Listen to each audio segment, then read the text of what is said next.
नमस्कार, स्वागत है आपका खबर एचपी में। तो आइए जानते हैं हिमाचल के हर छोटे बड़े शहर से जुड़े 30 फटाफट बड़ी खबरों को। इससे पहले यदि आप वीडियो को लाइक नहीं किए हैं तो लाइक कर दीजिए और चैनल में नए तो चैनल को सब्सक्राइब कर लीजिए। और आप वीडियो को कहां से देख रहे हैं कमेंट बॉक्स में हमें जरूर बताइए।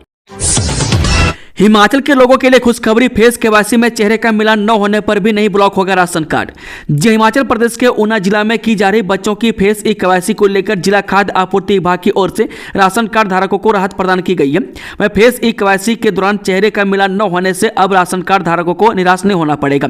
ऐसे में हजारों राशन कार्ड धारकों को बड़ी राहत मिलेगी। बता दें कि इन उपभोक्ताओं के राशन कार्ड अब अनब्लॉक होंगे। वह सरकार ने 5 साल से कम बच्चों के फेस से मैच न होने पर उपभोक्ताओं को राहत दी है। दिव्यांगजनों को मिलेगा 4% आरक्षण। जब प्रदेश के सभी सरकारी विभागों में सरकारी सेवाओं में दिव्यांगजनों को 4% आरक्षण दिया जा रहा है। बता दें कि इस बैकलॉग कोटे को जल्दी भरने को लेकर अब ई सोमसा यानी अनुसूचित जाति, अन्य पिछड़ा वर्ग एवं अल्पसंख्यक विभाग की ओर से यह अपील सभी विभागों से की गई है। इसमें कहा गया है कि विभिन्न विभागों में दिव्यांगजनों के बैकलॉग आधार पर जो भी पद भरे जाने उनकी प्रक्रिया जल्द से जल्द पूरी की जाए। बता दें कि यह आरक्षण सीधी भर्ती और पदोन्नति दोनों में मिलता है। वह केंद्र सरकार ने 40% से ज्यादा दिव्यांगता वाले लोगों के लिए 4% आरक्षण का प्रावधान किया। मैं इसके लिए केंद्र सरकार ने कई दिशा निर्देश जारी किए हैं। अनुबंध कर्मियों को रेगुलर करने की प्रक्रिया शुरू। हिमाचल सरकार में तैनात अनुबंध कर्मचारियों को रेगुलर करने की प्रक्रिया शुरू हो गई है। मैं सबसे पहले स्वास्थ्य विभाग ने अपने अधीनस्थ कार्यालयों को निर्देश भेजकर इस बारे में डिटेल तैयार करने को कहा है। मैं स्वास्थ्य निदेशक की ओर से भेजे पत्र में कहा गया है कि यदि आपके कार्यालय में कोई स्वास्थ्य कर्मचारी अनुबंध पर 31 मार्च 2025 को 2 साल का कार्यकाल पूरा कर रहा है तो उसकी डिटेल साथ लगाए गए फॉर्म पर बनाकर 7 दिन के भीतर भेजी जाए। ऐसी कर्मचारियों को 1 अप्रैल 2025 से रेगुलर सर्विस की पात्रता मिल जाती है। हालांकि कार्मिक विभाग के नियम ऐसे हैं कि डेट ऑफ नोटिफिकेशन से ही कर्मचारी को रेगुलर माना जाता है। मैं कार्मिक विभाग ने भी अन्य विभागों को फरवरी महीने तक इस प्रक्रिया को पूरा करने को कहा है। हिमाचल में पहले अनुबंध कर्मियों को रेगुलर होने के लिए साल में 2 बार मौके मिलते थे, लेकिन वर्तमान सरकार ने सिर्फ 31 मार्च का ही विकल्प अब नियम में रखा है। महाकुंभ भगदड़ में 30 की मौत, 60 घायल, डीआईजी बोले भारी भीड़ का दबाव बना। जब महाकुंभ में संगम तट पर मची भगदड़ में 30 लोगों की मौत हुई है और 60 लोग घायल हुए हैं। मैं घायलों का कुंभ क्षेत्र के सेक्टर 2 में बने अस्पताल में इलाज चल रहा है। मैं इस हादसे पर डीआईजी कुंभ और मेला अधिकारी ने कहा, आज महाकुंभ प्रयागराज में भारी भीड़ का दबाव बना, इस वजह से बैरिकेड से टूट गए। इसके बाद भीड़ ने लोगों को कुचलना शुरू कर दिया। मैं डीआईजी मेला वैभव कृष्ण ने बताया कि महाकुंभ में रात 1 से 2 बजे के बीच भगदड़ हुई थी। मैं 30 मृतकों में से 25 की पहचान कर ली गई है। मैं इसमें 4 लोग कर्नाटक के हैं और एक श्रद्धालु गुजरात का रहने वाला था। मैं अन्य 5 की पहचान की जा रही है। मैं डीआईजी ने साथ ही ये भी बताया कि वहां कोई वीआईपी प्रोटोकॉल नहीं था। मैं हादसे में घायल हुए लोगों की जानकारी के लिए हेल्पलाइन नंबर 1920 जारी किया गया है। हिमाचल में सरकारी भूमि पर बने अवैध ढांचों के काटे जाएंगे बिजली और पानी के कनेक्शन, हाईकोर्ट आदेशों की होगी अनुपालना। जी, हिमाचल में सरकारी भूमि में अवैध कब्जों को लेकर प्रदेश हाईकोर्ट ने सख्ती दिखाई है। प्रदेश में सरकारी भूमि पर बनाए गए अवैध ढांचों को लेकर हाईकोर्ट ने जल शक्ति विभाग और बिजली बोर्ड को कड़ी कार्रवाई करने के आदेश जारी किए हैं। हाईकोर्ट ने कहा कि सरकारी भूमि में जितने भी अवैध निर्माण हुए उसमें लगे बिजली और पानी के कनेक्शन को काटा जाए। इसके लिए जल शक्ति विभाग और बिजली बोर्ड को 1 महीने का नोटिस जारी कर ऐसे सभी कनेक्शन काटने के आदेश जारी कर दिए हैं। महाकुंभ भगदड़ में 30 श्रद्धालुओं की मौत और 60 घायल, मृतकों को 25-25 लाख का मुआवजा, न्यायिक आयोग गठित। जब प्रयागराज महाकुंभ में मौनी अमावस्या स्नान के लिए पहुंची भीड़ में भगदड़ मच गई। मैं घटना में 30 श्रद्धालुओं की मौके पर मौत हो गई। मैं हादसे में 60 लोग घायल हैं, उन्हें स्वरूप रानी हॉस्पिटल में भर्ती कराया गया। मैं घटना संगम तट पर मंगलवार बुधवार की रात 1:30 बजे के आसपास की है। मैं दरअसल दूसरे शाही स्नान के लिए काफी संख्या में लोग संगम नौच पर मौजूद थे। इस दौरान अफवाह के चलते भगदड़ मच गई। वे महिला पुरुष समेत तमाम लोग जमीन पर गिर गए। मैं इसके बाद लोग उन्हें कुचलते हुए आगे बढ़ गए। मैं इससे हालात बिगड़ गए। मैं संगम तट पर से एम्बुलेंस के जरिए घायलों को अस्पताल ले जाया गया। मैं ताजा हालात की जानकारी ली। मैं बुधवार को अब तक 5 करोड़ 71 लाख लोग अब तक संगम में स्नान कर चुके हैं। वहीं मंगलवार तक कुल 19 करोड़ 94 लाख श्रद्धालुओं ने संगम में स्नान किया था। ड्राइविंग लाइसेंस के लिए नहीं लगाने होंगे आरटीओ के चक्कर, इन जगहों पर भी दे सकते हैं टेस्ट। जो ड्राइविंग लाइसेंस बनाने के लिए अब लोगों को आरटीओ कार्यालय के चक्कर नहीं काटने पड़ेंगे। मैं सड़क परिवहन और राजमार्ग मंत्रालय ने इसको लेकर नियम में बड़ा बदलाव किया। मैं राज्य सरकार इसी साल से इन नियमों को लागू करने की तैयारी में है। बता दें कि परिवहन निदेशालय ने इसके लिए प्रक्रिया शुरू कर दी है। इसके तहत सरकारी क्षेत्रीय परिवहन कार्यालयों यानी कि आरटीओ के बजाय निजी ड्राइविंग स्कूलों में ड्राइविंग टेस्ट दे सकते हैं। हिमाचल के इस गांव में शादियों में नहीं परोसी जाएगी बियर, नियम तोड़ा तो देना होगा 10,000 रुपये जुर्माना। जब चंबा जिले के जनजातीय उपमंडल पांगी की ग्राम पंचायत लूच के वार्ड 1 विष्टाओं वनवास में शादी व अन्य समारोह में पर्यावरण संरक्षण को बढ़ावा देने के लिए डिस्पोजल सामग्री का उपयोग नहीं किया जाएगा, साथ ही बियर भी नहीं परोसी जाएगी। उल्लंघन करने वालों पर 10,000 रुपये जुर्माना लगाया जाएगा। वार्ड में लगभग 60 परिवार हैं। यह निर्णय वार्ड के प्रजामंडल विष्टाओं वनवास ने लिया है। वह मंगलवार को बैठक में स्वच्छता अभियान, नशा मुक्ति और जंगलों में फलदार पौधे लगाने का भी निर्णय लिया गया है। हिमाचल के विद्यार्थियों का रीडिंग लेवल देश में सबसे बेहतर, केरल को पछाड़ा, रिपोर्ट में हुआ खुलासा। हिमाचल प्रदेश के विद्यार्थियों का रीडिंग लेवल पूरे देश में सबसे बेहतर पाया गया। में भारत सरकार द्वारा अनुबंधित एनुअल स्टेट ऑफ एजुकेशन की रिपोर्ट के अनुसार तीसरी कक्षा के 46.6% विद्यार्थी आसानी से दूसरी कक्षा की हिंदी की पाठ्य पुस्तक को पढ़ रहे हैं। में देश में यह औसत 23.4% है। बारात लेकर पहुंचा दूल्हा, गांव में न मिली दुल्हन, न उसका घर। अब पंचायत ने लिया यह बड़ा फैसला।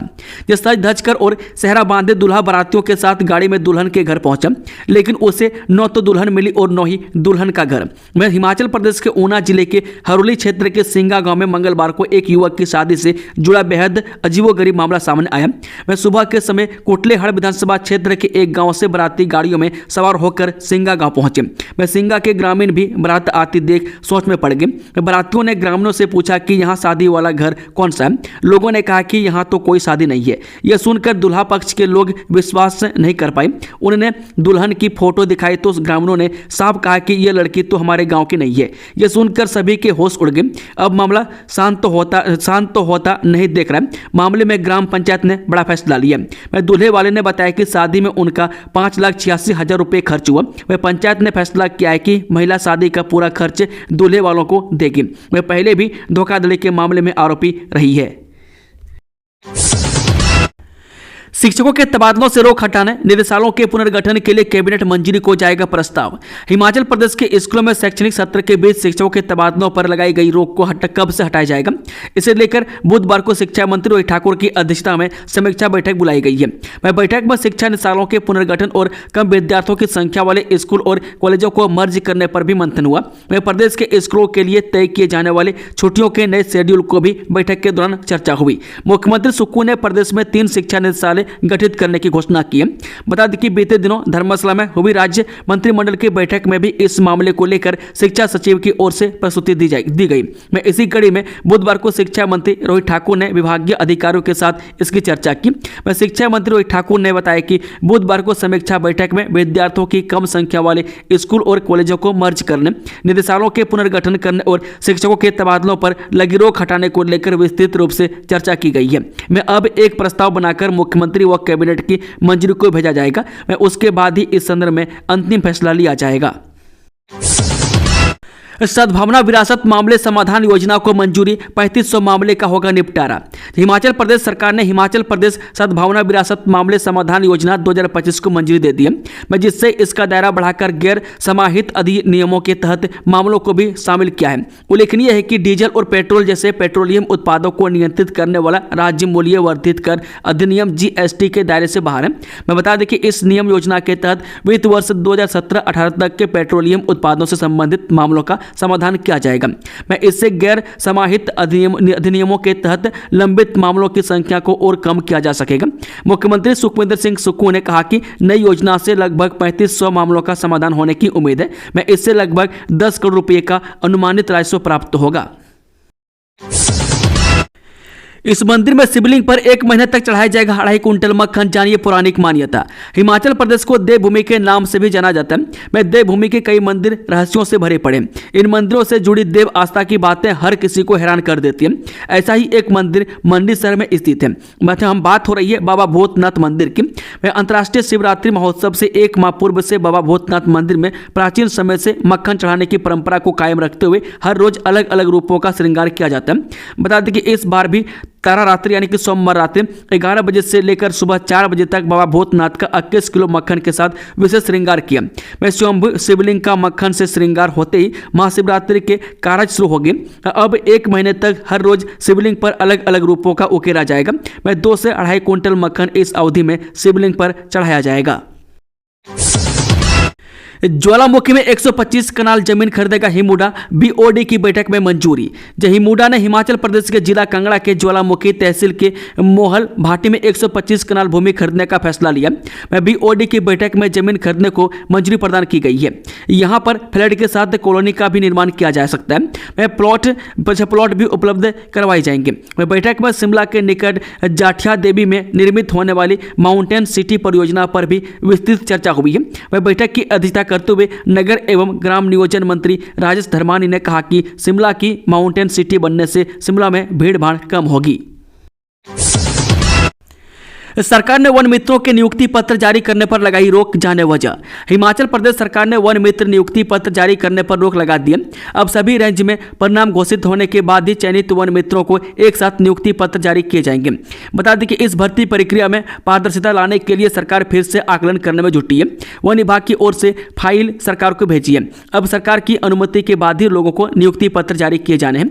मैं अभी हमीरपुर और चंबा जिले में वन मित्रों की भर्ती प्रक्रिया शुरू हुई है। मैं सभी जिलों में परिणाम घोषित होने के बाद ही एक साथ सभी को नियुक्ति पत्र जारी किए जाएंगे। बताया जा रहा है कि अप्रैल में नियुक्ति पत्र जारी किया जाना है। कार्बन क्रेडिट पर मजबूत दावा करेगी सरकार। 10 सदस्यीय कमेटी गठित। कार्बन क्रेडिट के दावे को ठोस तरीके से पेश कर हिमाचल सरकार अपनी आमदनी बढ़ाएगी। क्रेडिट बाजार के विभिन्न पहलुओं का पता लगाने और राज्य के लिए अतिरिक्त राजस्व अर्जित करने की संभावना तलाशने के उद्देश्य से राज्य सरकार ने 10 सदस्यीय कार्बन क्रेडिट समिति गठित की है। यह समिति अतिरिक्त मुख्य सचिव वन के पंत की अध्यक्षता में बनाई गई है। इसमें कमेटी के सदस्य बागवानी, पशुपालन, कृषि, ऊर्जा, परिवहन, शहरी विकास, ऊर्जा निदेशक, ऊर्जा निगम के प्रबंध निदेशक, हिमाचल सदन के ओएसडी सुशील कुमार और अतिरिक्त प्रधान मुख्य अरण्यपाल प्रशासनिक सचिव होंगे। मुख्यमंत्री सुखविंदर सिंह सुक्खू ने कहा कि यह समिति मौजूदा अंतर्राष्ट्रीय और घरेलू बाजारों का आकलन करेगी, जिससे प्रदेश में क्षेत्र विशेष में कार्बन बाजार विकसित करने के लिए अध्ययन किया जा सके। इस कमेटी की बैठक महीने में कम से कम एक बार होगी। अतिक्रमण पर हाईकोर्ट सख्त। कहा नियमों में संशोधन करे सरकार। उल्लंघन करने वालों पर हो कार्रवाई। हिमाचल प्रदेश हाईकोर्ट ने अतिक्रमण के मामले में कड़ा रुख अपनाते हुए सरकार को नियमों में संशोधन करने के निर्देश दिए ताकि भविष्य में कोई सरकारी जमीन पर कब्जा न कर सके। उल्लंघन करने वाले पर आपराधिक मामले के साथ संबंधित अधिकारियों पर भी उचित कार्रवाई की जाए। जनहित याचिका पर फैसला देते हुए हाईकोर्ट ने साल 2015 से 2024 तक के अलग अलग आदेशों का जिक्र किया है। हाईकोर्ट ने कहा कि सरकारी जमीन पर अतिक्रमण की सूचना 1 माह में संबंधित अधिकारियों को दी जाए और वह तुरंत कब्जा हटाएं। कोर्ट ने अतिक्रमणकारियों से अर्जित अनुसूचित लाभ की वसूली भी शुरू करने के लिए आदेश दिए हैं। शैक्षणिक सत्र शुरू होने के पहले दिन ही विद्यार्थियों को दी जाएंगी निःशुल्क किताबें। जाने पूरी जानकारी। हिमाचल प्रदेश में शैक्षणिक सत्र शुरू होने के पहले दिन ही विद्यार्थियों को निःशुल्क किताबें उपलब्ध करवाई जाएंगी। प्रारंभिक शिक्षा निदेशालय ने सभी शिक्षा खंडों तक निःशुल्क किताबों की सप्लाई पहुंचा दी है। शीतकालीन स्कूलों के प्रभारियों को किताबें लेकर विद्यार्थियों तक पहुंचाने के मंगलवार को निर्देश जारी किए गए। हिमाचल प्रदेश में 13 फरवरी से शीतकालीन स्कूलों में नया शैक्षणिक सत्र शुरू होना है। पहली से 10वीं कक्षा तक के विद्यार्थियों को सरकार हर वर्ष निःशुल्क किताबें मुहैया करवाती है। आईटीआई में विद्यार्थियों की कम संख्या वाले ट्रेड होंगे मर्ज। पड़ोसी राज्यों के मॉडल हो रहे स्टडी। हिमाचल के औद्योगिक शैक्षणिक संस्थानों में विद्यार्थियों की कम संख्या वाले ट्रेड मर्ज किए जाएंगे। तकनीकी शिक्षा विभाग ने सभी आईटीआई के प्रिंसिपलों से 15 फरवरी तक इस बाबत ब्यौरा मांगा है। जिन ट्रेड में विद्यार्थियों का रुझान कम हो रहा है उन्हें और सक्रिय बनाने के लिए भी प्रिंसिपलों से सुझाव मांगे गए हैं। प्रदेश में तकनीकी शिक्षा को और मजबूत करने के लिए पड़ोसी राज्यों के मॉडलों को भी स्टडी किया जा रहा है। तकनीकी शिक्षा विभाग ने निःशिक्षकों और गैर शिक्षकों के युक्तिकरण की तैयारी भी शुरू कर दी है। वह शहरों से सटे संस्थानों में विद्यार्थियों की संख्या के अनुपात की तुलना में कहीं अधिक शिक्षक तैनात हैं। इन शिक्षकों को अब अन्य संस्थानों में शिफ्ट किया जाएगा। वह प्रदेश में 152 ITI हैं। वह तकनीकी शिक्षा विभाग के अधिकारियों ने बताया कि जिला मुख्यालयों से सटे औद्योगिक प्रशिक्षण संस्थानों में कई ट्रेड की आवश्यकता से अधिक शिक्षक हैं। हाथियों के संरक्षण के लिए केंद्र से हिमाचल को देरी से मिले 40 लाख रुपये 2 माह में करने होंगे खर्च। हिमाचल प्रदेश में प्रोजेक्ट एलिफेंट के लिए केंद्र सरकार से 40,57,000 रुपये की पहली किस्त 10वें महीने आ रही है। वन महकमे के वन्य प्राणी विंग के अधिकारी अब इस चिंता में है कि वित्त वर्ष 2024-25 के लिए आए इस बजट को कब खर्च करेंगे और कब उपयोगिता प्रमाण पत्र यानी कि UC देंगे। मैं केंद्र से कई अन्य योजनाओं का बजट भी इसी तरह से देरी से आ रहा है। मैं केंद्र सरकार के प्रोजेक्ट एलिफेंट के अधिकारी डॉक्टर अजू मैथ्यू जॉर्ज ने इस संबंध में एक पत्र राज्य सरकार के सचिव वन और वित्त को भेजा है। मैं इसमें हिमाचल प्रदेश को जारी किए गए अनुदान की जानकारी दी है। मैं इसके अनुसार हिमाचल प्रदेश को इस वित्त वर्ष के लिए 90,16,00,000 रुपये की धनराशि मंजूरी की गई है। मैं इसके तहत 50% धनराशि राज्य को अपनी खर्च करनी है, तो इसके तहत 40,57,200 रुपये हिमाचल प्रदेश को जारी किए गए हैं। दोस्त ने ही किया फ्रॉड, मैनेजर के साथ मिलकर की 1 करोड़ की धोखाधड़ी, दोनों आरोपी गिरफ्तार। जी सुबातू के समीप एक पेट्रोल पंप मालिक के नाम पर फर्जी दस्तावेज तैयार कर लोन लेने के मामले में पुलिस ने कोऑपरेटिव सोसाइटी के चेयरमैन सुशील कुमार गर्ग और मैनेजर अमरलाल कश्यप को गिरफ्तार कर लिया। मैं पेट्रोल पंप मालिक परशुराम ने अपने दोस्त सुशील समेत 2 लोगों पर 1 करोड़ की धोखाधड़ी का मामला दर्ज करवाया था। वह सोलन के पुलिस अधीक्षक गौरव सिंह के अनुसार जांच में पाया गया कि दोनों ने मिलीभगत से शिकायतकर्ता के नाम से फर्जी दस्तावेज तैयार कर लोन लिया। मैं धोखाधड़ी कर शिकायतकर्ता के नाम से 1 करोड़ की देनदारियां खड़ी कर दी। एसपी ने बताया कि 17 मई 2023 को शांति फिलिंग स्टेशन रड़ियाना सुबातू के मालिक परशुराम ने धर्मपुर थाने में शिकायत दी है कि 2020 में IGMC शिमला में उपचाराधीन थे। इस दौरान सुशील निवासी सुबातू को पेट्रोल पंप का कार्य सौंप दिया। मैं अपनी पंजाब नेशनल बैंक और HDFC बैंक की 2 चेकबुक भी उसे सौंप दी, ताकि कारोबार में दिक्कत न आए। हिमाचल प्रदेश के पूर्व मुख्यमंत्री बोले, जिन्होंने मातृभूमि के टुकड़े किए उनकी आबादी फिर बढ़ रही है। जी पूर्व मुख्यमंत्री संता कुमार ने कहा कि उत्तराखंड भारत का पहला राज्य बना है जिसमें कॉमन सिविल कोड लागू कर दिया। उन्होंने इसके लिए मुख्यमंत्री पुष्कर सिंह धामी को बहुत बधाई और धन्यवाद दिया। उन्होंने कहा कि दुर्भाग्य से हमारी प्यारी मातृभूमि के 3 टुकड़े हो चुके हैं। वह पहले पाकिस्तान बना और फिर बांग्लादेश, जो अब दूसरा पाकिस्तान बन रहा है। वह संकट अभी भी समाप्त नहीं हुआ है। मैं जिन्होंने मातृभूमि के टुकड़े किए उनकी आबादी फिर बढ़ रही है। मैं नियत पहले से ही खराब है। वो दिन दूर नहीं जब एक और पाकिस्तान की मांग खड़ी होगी। नेता प्रतिपक्ष बोले, पानी के भारी भरकम बिलों से जनता बेहाल, क्यों भुगते सरकार की नाकामी की सजा। जयपुर मुख्यमंत्री एवं नेता प्रतिपक्ष जयराम ठाकुर ने कहा कि सुकू सरकार की व्यवस्था परिवर्तन से प्रदेश के लोग त्रस्त हो चुके हैं। आए दिन किसी न किसी तुगलकी फरमान से प्रदेश के लोग परेशान हो रहे हैं। वह लोगों को परेशान करने में जल शक्ति विभाग भी पीछे नहीं है। वह प्रदेश में जगह जगह पीलिया फैलने की खबरें आ रही है, जिसका अर्थ है कि खराब गुणवत्ता वाले पेयजल की आपूर्ति की जा रही है। इसके साथ विभाग द्वारा लोगों को भेजे गए पानी के बिल का अलग करंट लग रहा है। मल्लिकार्जुन खड़गे से मिले सीएम सुखविंदर सिंह सुक्खू, महाकुंभ में हुई भगदड़ की घटना पर जताया दुख। जब मुख्यमंत्री सुखविंदर सुक्खू ने बुधवार को नई दिल्ली में कांग्रेस के अध्यक्ष मल्लिकार्जुन खड़गे से मुलाकात कर सरकार और संगठन की गतिविधियों से अवगत कराया। इस दौरान हिमाचल में कांग्रेस की नई कार्यकारिणी के गठन को लेकर चर्चा की गई। मुख्यमंत्री ने पार्टी के बड़े नेताओं की कार्य प्रणाली को लेकर फीडबैक दिया। मुख्यमंत्री सुक्खू ने इन दिनों दिल्ली विधानसभा चुनाव के प्रचार के लिए गए हुए हैं। हरोली के अमराली में अवैध शराब फैक्ट्री मामले में मुख्य संचालक हरियाणा से गिरफ्तार। हरोली क्षेत्र के अमराली में स्थित एक शराब की फैक्ट्री में नकली शराब बनाने के मामले में पुलिस ने मुख्य संचालक को गिरफ्तार कर ऊना लाया। आरोपी मुकेश सांगवान हरियाणा की जेल में बंद था। हरोली पुलिस से उसका प्रोटेक्शन वारंट हासिल कर यहां लाई है। जानकारी के मुताबिक यह मामला वर्ष 2024 में सामने आया। आबकारी विभाग की ओर से शिकायत देने पर पुलिस थाना हरोली में मामला दर्ज हुआ। पुलिस ने पहले शराब फैक्ट्री के एक मुख्य कारोबारी अनिल कुमार को गिरफ्तार किया गया। अनिल की गिरफ्तारी के बाद उसके सारे साथी फरार हो गए। मैं इनकी काफी समय से पुलिस तलाश कर रही थी। मामले की जांच को आगे बढ़ाते हुए हरोली पुलिस की एक टीम उप निरीक्षक चेतन सिंह की अगुवाई में राजस्थान गई, जहां से घटना के एक अन्य आरोपी कृष्ण कुमार को गिरफ्तार करके हरोली पहुंचाया गया। अब घटना के मुख्य आरोपी मुकेश सांगवान को हरियाणा से प्रोटेक्शन वारंट पर लाकर गिरफ्तार किया गया।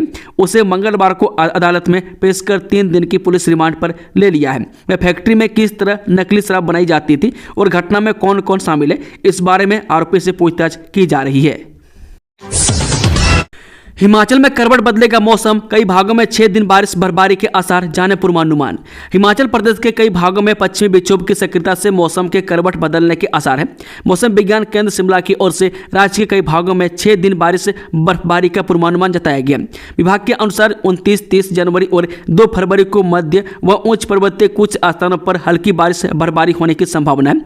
वहीं 31 जनवरी 1 और 3 फरवरी को हल्की से मध्यम बारिश बर्फबारी के आसार हैं। निचले पहाड़ी मैदानी भागों में बारिश होगी। 4 फरवरी को अधिकतर स्थानों पर हल्की से मध्यम बारिश बर्फबारी होने की संभावना है। सरकारी गोदाम में हजारों क्विंटल धान को लगा अनदेखी का कीड़ा। हिमाचल प्रदेश के जिला कांगड़ा के गोदामों में रखे हजारों क्विंटल धान को सरकारी अनदेखी का कीड़ा खा रहा है। सरकारी गोदामों में रखे धान पर खाद्य आपूर्ति विभाग और राज्य नागरिक आपूर्ति निगम की अनदेखी भारी पड़ गई। यह धान फतेहपुर के मिलवा और मंड के गोदामों में रखा गया, लेकिन खाद्य आपूर्ति विभाग और निगम ने इसे समय पर शिफ्ट नहीं किया और इसे कीड़ा लग गया। 2275 रुपये प्रति क्विंटल के हिसाब से हुई इस धान की खरीद के कारण सरकार को करोड़ों रुपये का नुकसान हुआ है। दोनों विभाग जिम्मेवारी से पल्ला झाड़ रहे हैं। हिमाचल में बदले वाहनों के प्रदूषण जांच के नियम, बनेगी वीडियो, ऐसी होगी जांच।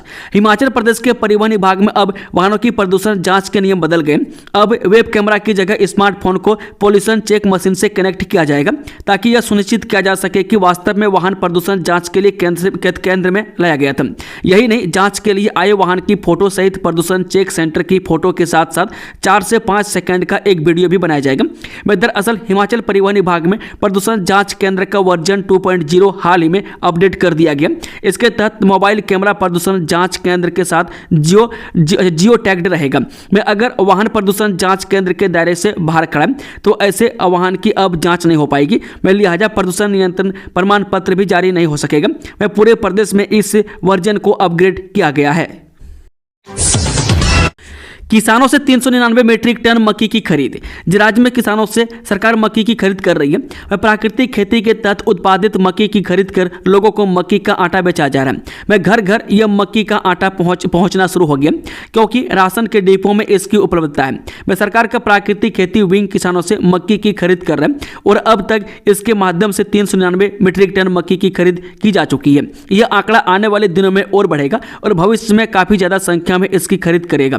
बताया जा रहा है कि मक्की का आटा लोग खरीद रहे हैं, क्योंकि यह प्राकृतिक खेती के तौर पर उगाई गई मक्की का आटा है। लिहाजा लोग ऐसे उत्पादों को पसंद करते हैं। इसकी क्वालिटी को बरकरार रखने के लिए कृषि विभाग का प्राकृतिक खेती विंग विशेष प्रयास कर रहा है। खरीदी जाने वाली मक्की की बाकायदा टेस्टिंग करवाई जा रही है। हिमाचल सरकार ने बदले पंचायती राज रूल्स। जो पंचायतों में आपदा दौरान किए जाने वाले कार्यों की मंजूरी बीडीसी के बजाय एसडीएम से ले सकेंगे। आपदा बैठक बुलाने के लिए भी अनुमति एसडीएम से आएगी।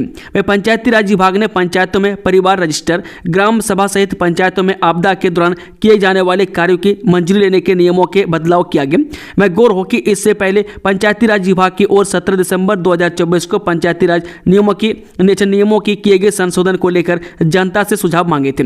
लेकिन विभाग को इस बारे में कोई सुझाव प्राप्त नहीं हुए। सुझाव न मिलने के बाद पंचायती राज विभाग ने नियमों में किए गए संशोधन का फाइनल ड्राफ्ट जारी कर दिया। पंचायती राज विभाग की ओर से जारी अधिसूचना के अनुसार नियमों में किए गए संशोधन के बाद प्रदेश की पंचायतों में परिवार रजिस्टर अब ऑनलाइन होंगे। दोस्तों, खबरों का सिलसिला समाप्त होता है। अगर जानकारी पसंद आई तो वीडियो को लाइक, शेयर, चैनल को सब्सक्राइब जरूर कर लें और कमेंट बॉक्स में कमेंट करके बताएं कि आप न्यूज़ को किस जिले पंचायत से देख रहे हैं। Thank you, all the best. जय हिंद, जय हिमाचल।